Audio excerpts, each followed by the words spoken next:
Bonjour, aujourd'hui la vedette, c'est pas le canotier jardinier, ce sont les auxiliaires dans le jardin. Regardez cette photo prise en direct par ma caméraman spécialiste des gros plans. Une super coccinelle qui profite des rayons du printemps. Et donc des rayons de soleil bien sûr. Alors là, je vais vous parler de biodiversité, mais on a parlé de biodiversité végétale, on va parler de biodiversité animale. Et donc, oh là, attention, rezoom. Oui, aujourd'hui le but c'est de vous montrer comment on peut essayer d'attirer le maximum d'animaux, alors des insectes, des petits mammifères, etc., pour pouvoir réguler tout doucement la pression des ravageurs. Ces ravageurs qui sont les pucerons, je vous en ai déjà parlé, eh bien on va chercher à avoir des auxiliaires. Ces auxiliaires sont des prédateurs des ravageurs. Vous avez des pucerons, l'exemple classique c'est la coccinelle, alors là je vous ai montré l'adulte, en sachant que c'est la larve. Si j'en trouve, je vous en montrerai, mais c'est la larve qui mange les pucerons, un peu moins l'adulte. Alors on va se balader dans le jardin et je vais vous montrer quels sont les éléments du jardin qui peuvent être le lieu de reproduction ou d'abri pour toute cette faune utile du jardin. On va passer devant les poiriers, suivez-moi.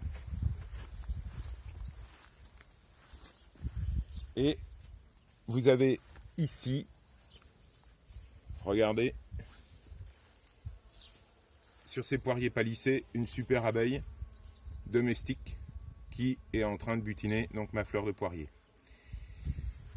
Mais il faut savoir une chose, ces abeilles, elles ont la cote, on essaye de les attirer, mais c'est pas elles qui font le plus gros du boulot.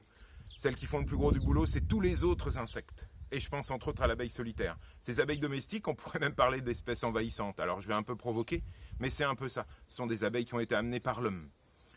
Moi je vais chercher dans mon jardin à chercher le maximum d'abeilles dites solitaires. Ces abeilles solitaires vont travailler plutôt dans des coins préservés. Alors, plusieurs points. Pour pouvoir avoir des animaux dans le jardin et de la faune auxiliaire, eh bien, il faut un écosystème. Un écosystème, c'est quoi? C'est une diversité de milieux dans lequel il va y avoir des animaux, du vivant, qui aura des relations entre eux. Alors, suivez-moi, je vous montre un premier exemple.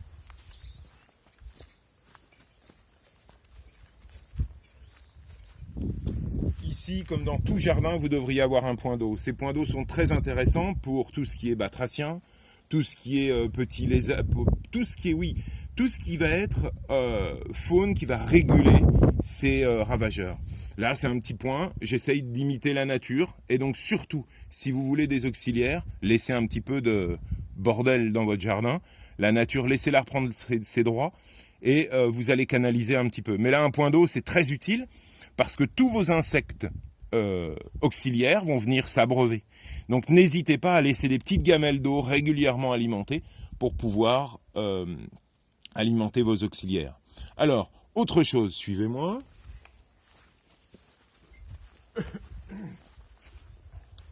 Ici, je vous ai parlé d'une spirale à insectes. Comme vous le voyez, c'est plusieurs étages, faits avec des pierres non maçonnées, des murets de pierres sèches. On s'aperçoit quoi?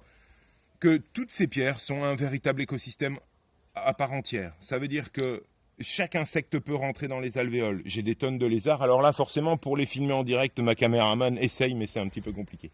Alors, mettez du bois, des pierres. On continue. On observe le romarin. Tiens, regardez. Encore une domestique qui est là. Voilà, on continue. Donc des pierres. Alors là, c'est plutôt les ombres. Et ici, vous glissez à l'intérieur, ça c'est un range-bouteille, avec des tiges creuses. J'en reparlerai des tiges creuses. J'y touche pas, les insectes viennent se loger. Tout doucement. Après, on va un petit peu plus loin. Ici, de la paille. Mon petit abri à hérisson. Alors pour l'instant, il n'a pas décidé de venir. Parce qu'en général, la nature n'aime pas lui dicter ce qu'il faut qu'elle fasse.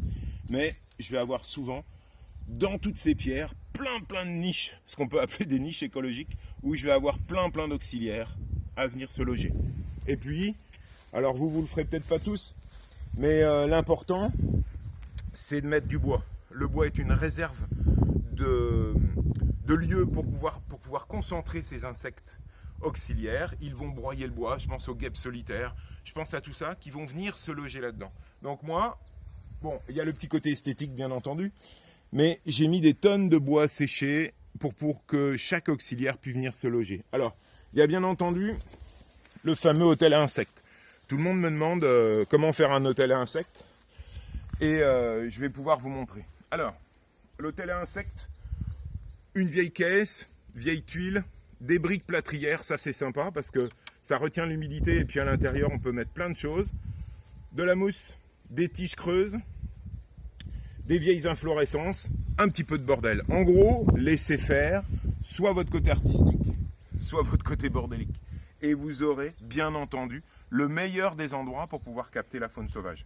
Autre point, une vieille bassine, toujours un peu d'eau, vous la renouvelez. Et ça, c'est important, vos insectes vont pouvoir boire. Regardez un petit peu plus loin, autre point. Premier papillon, pan du jour. Là, à la chasse aux papillons, si vous voulez en envoyer un, Pierrick du Chou, un beau blanc. Et ici, les premiers. Bon, je ne sais pas si vous l'avez vu. Bon, ma caméraman a encore des efforts à faire. Alors, un beau poirier encore en fleurs, mais juste à côté. Un parpaing retourné, une brique creuse, un pot de fleurs dans lequel j'ai mis de la mousse. Oui, c'est un petit bordel. Mon lierre est parti là-dedans, mais ça fait plein de niches, plein de trucs. Observez ici, une floraison de chardon que j'ai mis là, une vieille, une sèche, un vieux bois. Tout ça, ça reste. Et ça va être des niches pour pouvoir accueillir ces insectes. Je vous ai parlé aussi, la dernière fois, de la scarification du gazon. Et donc de la mousse que je vais en sortir. Suivez-moi.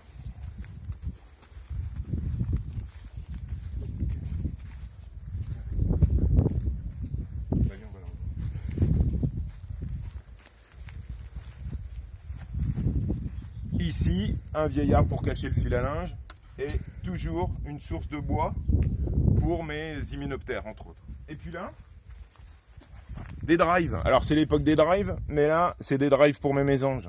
Mes mésanges, elles viennent, je leur ai mis le reste de scarification du gazon, de la mousse, elles viennent et elles font leur nid. Elles ont tout ce qu'il faut. Ici, elles ont le gîte.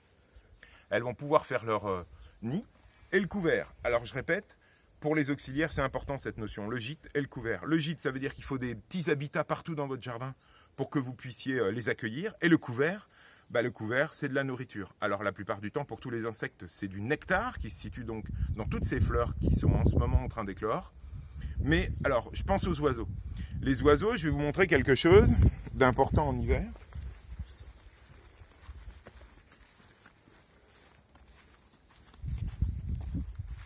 Le nourrissage des oiseaux. Alors bon, quelques graines de tournesol, etc. Alors attention, le nourrissage des oiseaux, il est là. Bon, en ce moment, en période de confinement, moi je le garde, ça fait un peu de spectacle. Mais il faut que vous puissiez vous rendre compte que certains oiseaux sont granivores en hiver, je pense aux mésanges, et insectivores à partir du printemps. Donc là, une fois que cette vidéo va être finie, j'attendais cette vidéo pour le faire, je vais supprimer le nourrissage des mésanges pour qu'elles arrêtent d'être granivores, de manger des graines, et au printemps, qu'elles aillent me manger les pucerons sur mes fruitiers. Parce que si vous leur laissez des graines, c'est clair que ça va être beaucoup plus simple pour elles de manger les graines que d'aller chercher les pucerons. D'accord ? Donc, autre point aussi important. Ici, un petit abreuvoir, un petit lieu pour que les oiseaux puissent venir boire tranquillement. Et surtout, n'oubliez pas une chose importante, il faut que ce soit diversifié. Alors bien sûr, mon jardin, que j'ai appelé jardin spontané, a un certain style. Certains l'aimeront pas, puisqu'il n'est pas super propre. Mais c'est ça le but.